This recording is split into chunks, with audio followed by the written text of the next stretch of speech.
Ayurveda is a lifestyle oriented science और ये lifestyle का सबसे इम्पोर्टेंट पार्ट है आहार, दैट इज़ फूड। आहार हमारी संस्कृति, आस्था और क्षेत्रों का एक महत्वपूर्ण हिस्सा बना हुआ है।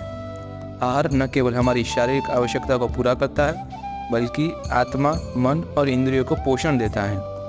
आहार को 3 उपस्तंभ में से सबसे अधिकांश महत्व दिया गया है।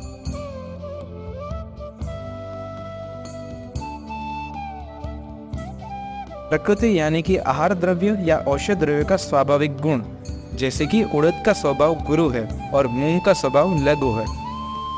करण, खाद्य पदार्थों के उपभोग के लिए जब हम स्वाभाविक गुण बदलकर विशेष गुण का आदान करते हैं, इस प्रक्रिया को करण यानी कि प्रोसेसिंग कहते हैं। संयोग, संयोग का अर्थ है 2 या 2 से अधिक पदार्थों का संयोजन या मिश्रण। जो गुण इंडिविजुअली दोनों में नहीं होते वो संयोजन से प्रेरित आ जाते हैं। फॉर एग्जाम्पल, जब हम शहद और घी को समान मात्रा में मिलाते हैं तो वो घातक साबित होता है। राशि, राशि का अर्थ है भोजन की मात्रा। प्रत्येक व्यक्ति के लिए भोजन की मात्रा अलग अलग होती है और व्यक्ति विशेष के लिए निश्चित होती है।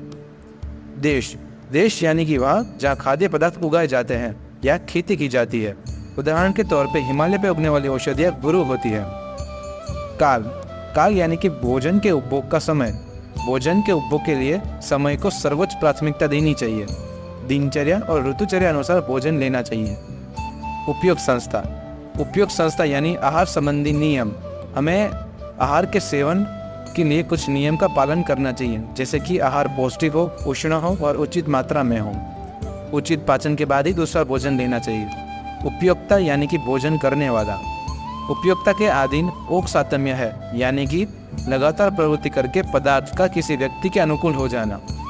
इसलिए व्यक्ति को सही मात्रा में और सही समय पर भोजन लेने की आदत बनानी चाहिए। इस तरह अष्ट आहार विधि, विशेषण आयातन जैसे कॉन्सेप्ट्स को आयुर्वेद में दिए गए हैं, उनको जीवन में उतारकर अपनी आयु को दीर्घायु, दीर्घायु को सुखायु और सुखायु को वित्तायु की ओर ले जाना चाहिए।